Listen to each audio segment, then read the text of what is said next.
faster than that.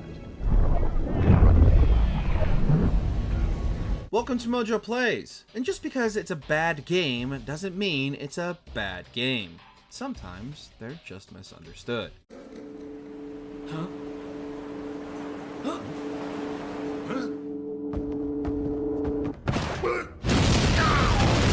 Before we continue, be sure to subscribe to our channel and ring the bell to get notified about our latest videos. Heatseeker.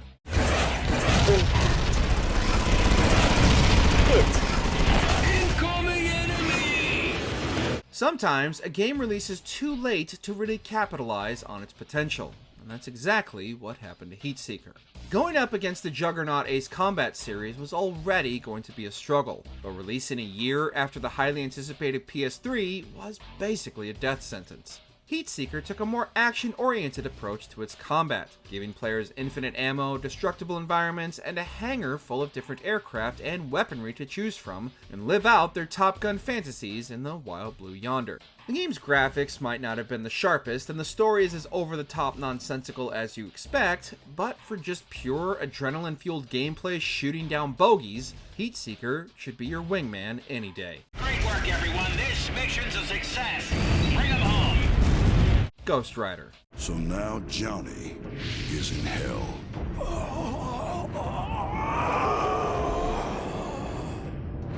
And he ain't too pleased about it. The PS2 had no shortage of licensed tie-in games, and while the majority of them were mediocre at best, there were undoubtedly more than a few standouts. One of these that got almost completely looked over, however, was the Ghost Rider tie-in game. A God of War clone in nearly every sense, the game was also widely mocked for the use of Kratos' combat system. However, despite these comparisons, Ghost Rider is still a hell of a good time. The use of God of War style combat suits the game perfectly, with Johnny whipping his chains at enemies, and the game would routinely give players access to Johnny's motorcycle to break up the action. With numerous upgrades and unlockables, including the ability to replay the game's blade, Ghost Rider may have only ever stood in Kratos' shadow, but was still one of the better tie-in games on the PS2. Keep out of my domain. I think not.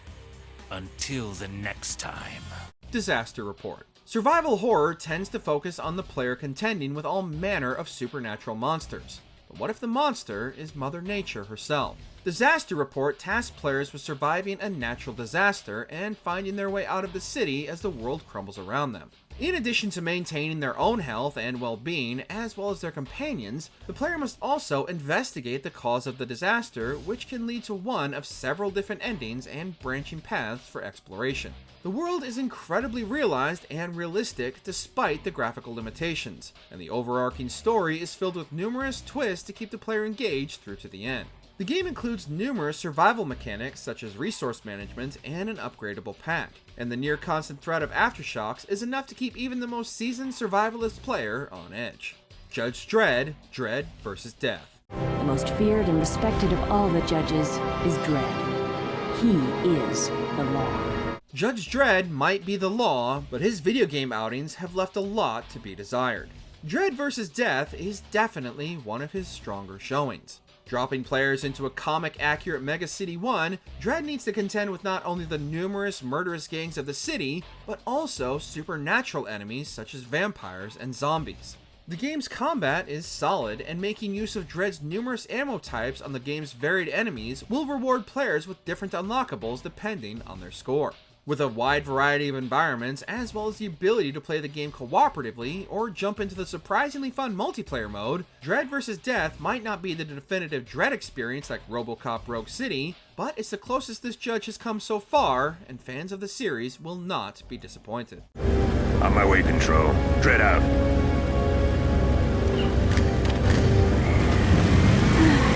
Ninja. What have I done? Master, you're dead. Your grasp of the obvious astounds. It wasn't my fault. The PS2 experienced a deluge of experimental platformers, and while many of them were hit or miss, some of the better ones still managed to get overlooked simply by the sheer amount of releases. Ninja might not have done anything revolutionary, but it didn't need to.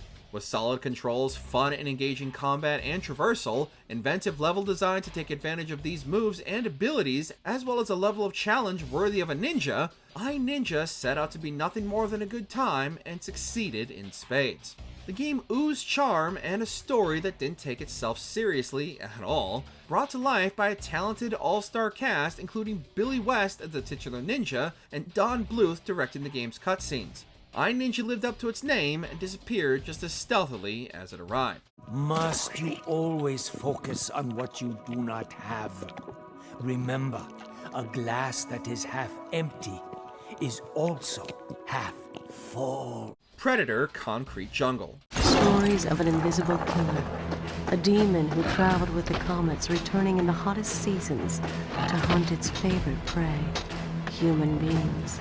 Given the many abilities and gadgets of the Predators, it's surprising how few games the Yautja have seen over the years. Following a disgraced Predator as he hunts through the city streets and rooftops, Concrete Jungle not only manages to capture what makes the Predator such an effective hunter, with its many gadgets at the player's fingertips, but also weaves an engaging narrative better than many of the more recent Predator films.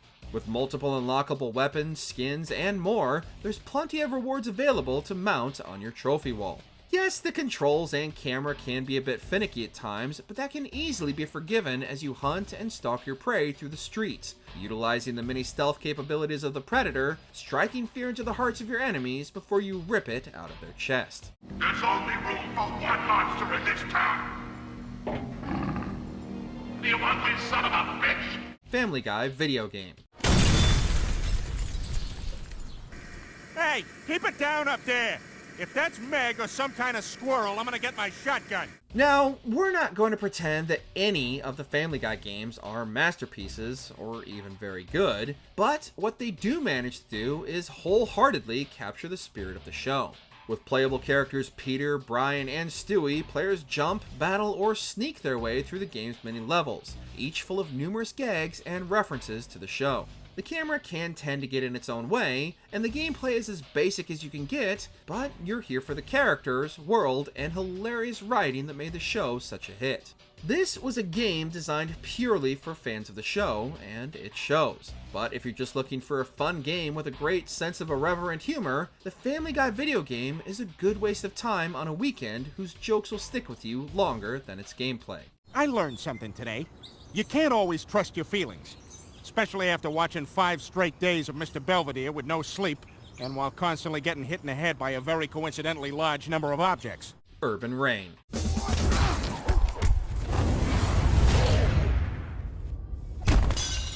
Oh, you son of a... You dead now! 3D brawlers have a hit or miss history compared to their 2D counterparts, and Urban Rain is one of the few to successfully make the transition.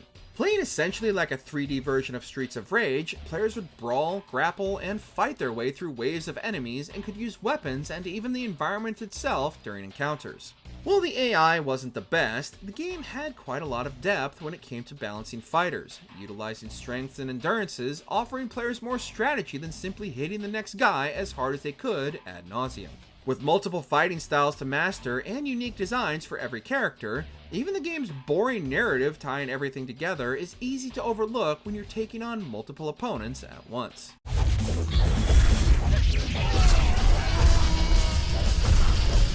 GoldenEye Rogue Agent.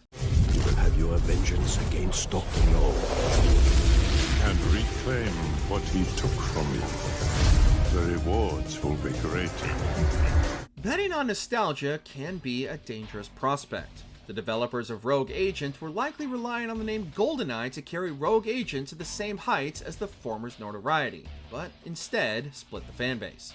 Years removed from this, however, Rogue Agent is a solid and competent FPS with some interesting ideas and changes to the established Bond lore fans are familiar with. The shooting itself is as solid as you'd expect, but it's the additional abilities granted by the game's titular Golden Eye that helps it stand out.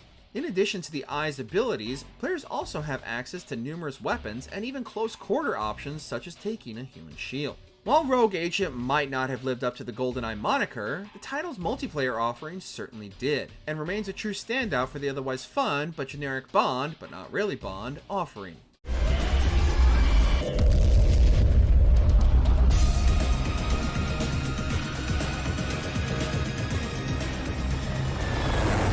Headhunter. You and me, we were real close. I was number 1, you were right up there at second best. Only not everyone saw it that way till now. The PS2 era was when video games started to really embrace the summer blockbuster aspect of the medium, and Headhunter is the perfect example of this in action. Following a schlocky sci-fi plot revolving around conspiracies and a protagonist with the most generic hero name imaginable, Jack Wade, Headhunter nonetheless delivered on its promise of non-stop action entertainment. The camera could be a bit finicky, and the storyline might have taken itself a bit too seriously, but Headhunter still managed to evolve on much of the groundwork laid out by Metal Gear Solid 2 the year prior, even if it never managed to reach those same lofty heights. The game's world was wonderfully realized, and even managed to earn itself a sequel, Headhunter Redemption, that is equally worth your time. Like the mayfly, your life will be short, but sweet. Extermination. What the hell?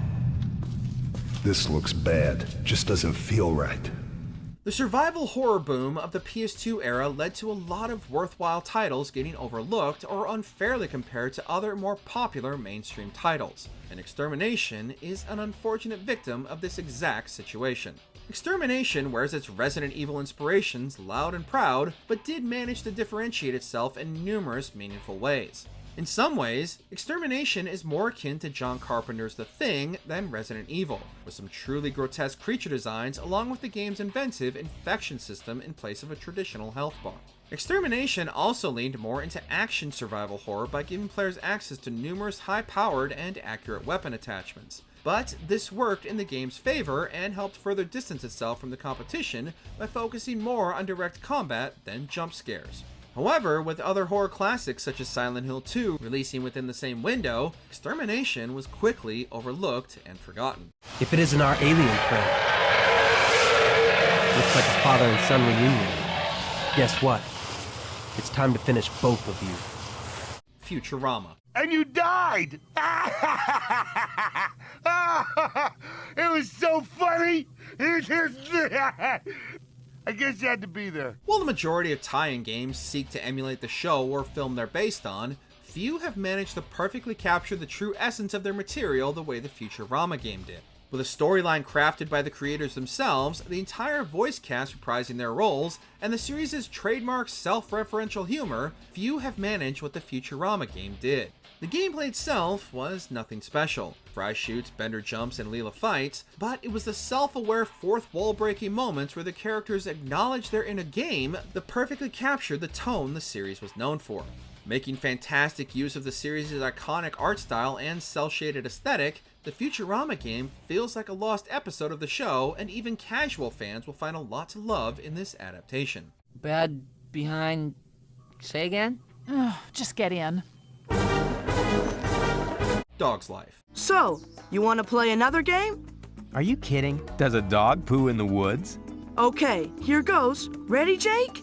Less talk, more action. Let's get this out of the way right now. Dog's Life is not a good game, but you should absolutely still play it regardless. The PS2 was the pinnacle of video game experimentation, and Dog's Life perfectly encapsulates this insanity. Dropping players into the adorable and sarcastic pup Jake, players need to use all their canine abilities to find and rescue the other dogs of Clarksville before they are caught and taken to a factory to be turned into cat food.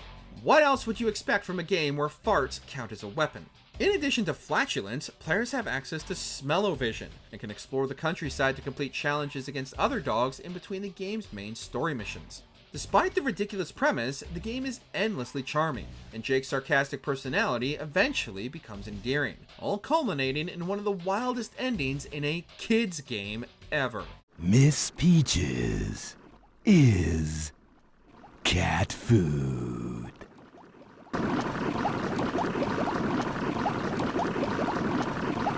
Hery Gertie. Farming sims are all the rage these days, and the same was true back on the PS2. But Hery Gertie attempt to do something different. Rather than focusing on building your idyllic farm, Hery Gertie tasked players with keeping their numerous livestock alive and happy. The game featured numerous surprisingly large and varied environments for players to navigate and learn to herd their many creatures into their pens, while also battling against the game's unwieldy camera and confounding animal AI. However, despite these shortcomings, Hery Gertie is relentlessly charming, with its color pastel art style and calming music and ambiance. Full of entertaining characters, a well-written script, and numerous gadgets to make herding and environmental navigation and traversal easier, Hery Gertie took the genre in a fun, new direction, and were it not for some technical limitations, might have been one of the best, but is still more than worthy of your time. Jet Li, rise to honor. Find out who's behind this!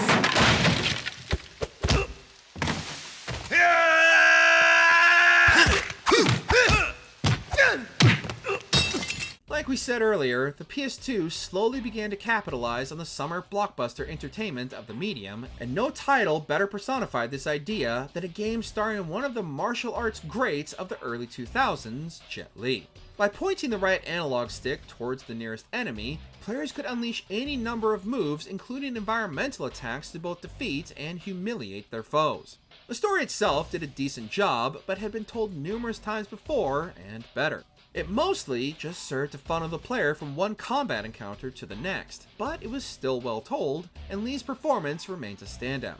But that's not what you're here for, and this is certainly a game where the gameplay carries the experience. Fans of Sifu will not be disappointed in giving this one a try. It's over now. The Matrix: Path of Neo. No one has ever done anything like this. That's why it's going to work. You could theoretically swap this entry for Enter the Matrix and our point would still stand. But whereas that game was a tie-in to the movies, the Path of Neo recounts and expands on what players already know about The One. By finally giving fans what they had been demanding since Enter the Matrix, fans were given all the powers of Neo and not only replayed key moments from the film trilogy, but encountered new areas and enemies. And since the game was written and directed by the Wachowskis, all of it is considered canon. The action was fluid and fast-paced, the bullet time was as glorious as ever, and the final boss fight against Agent Smith went above and beyond the films, while acknowledging the creators wanted something more video gaming to close out their retelling of the films, and it's arguably all the better for it.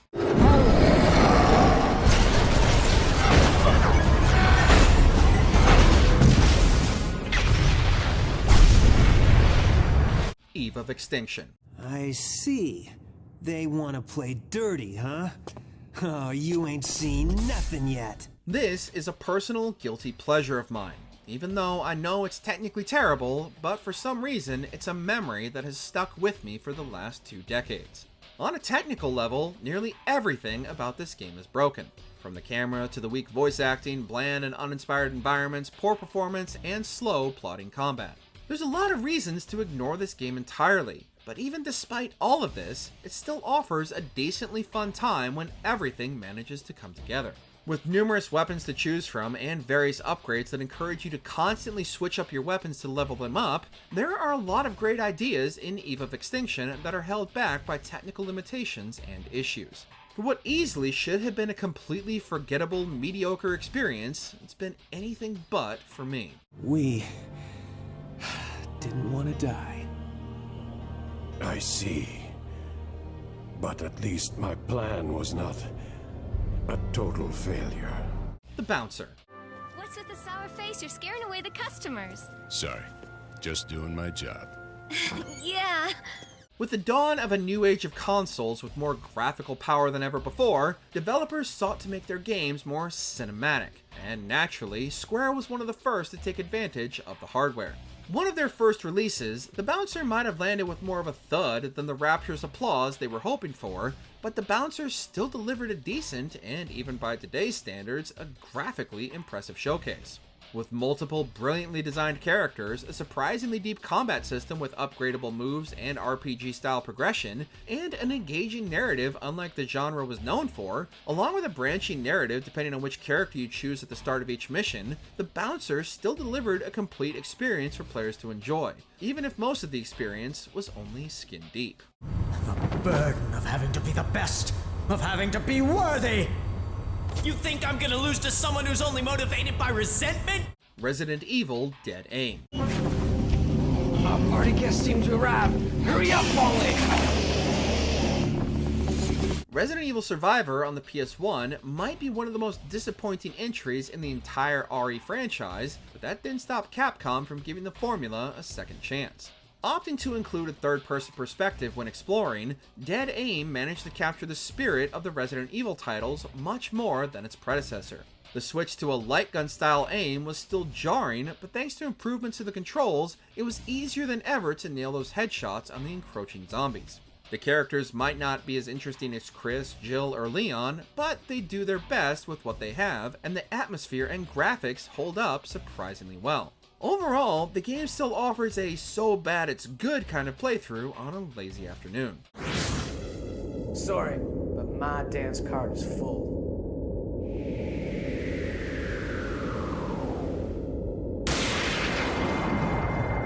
Dirge of Cerberus, Final Fantasy VII.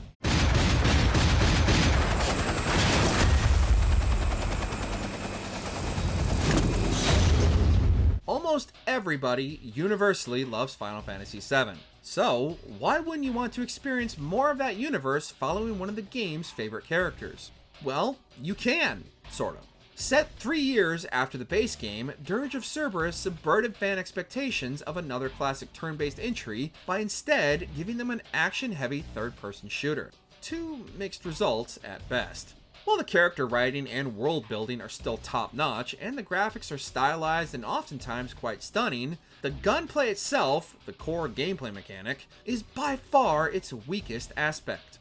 Die-hard fans will still find a lot to love and overlook any glaring issues, while those new to the Final Fantasy VII universe still owe it to themselves to see what happened after the events of the main game. You're just going to have to fight the game sometimes to see past its flaws, but it's worth the struggle. Why? I'm the one who should apologize. Which PS2 game do you know is technically bad, but you love it anyways? Share your picks in the comments below. Did you enjoy this video? Check out these other clips from MojoPlays, and be sure to subscribe and ring the bell to be notified about our latest videos.